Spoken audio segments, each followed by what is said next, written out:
வளர்பிறையில் கருந்துளசியை கொண்டு பறிச்சுக்கிட்டு வாங்க, கழுவி காய போட்டுருங்க. வேப்பிலை ரொம்ப முத்தல் வேண்டாம், ரொம்ப இலசு வேண்டாம், உருவி கொண்டாந்து கழுவி காய போட்டு வச்சுக்கங்க.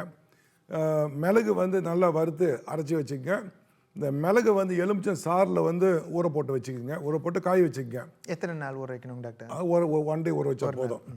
கருந்துளசி அரைச்சது 100 கிராம், வேப்பிலை 100 கிராம், இந்த மிளகு 30 கிராம் எல்லாம் ஒன்றா மிக்ஸ் பண்ணி நல்லா வச்சுக்கோங்க. பிளேண்டெல்லாம் அரைச்சி யாராருக்கு இருக்குதோ அவங்க வாயில் போட்டு மோர் குடிக்க வேண்டியதான், இல்லை பால் குடிக்கணும், சுடுதண்ணி குடிக்கலாம். மோர் தான் சிறப்பு. இல்லாதவங்க அதாவது உடல் பருமன் கூட உள்ளவங்க அதிகமாக சாப்பிட்லாம்.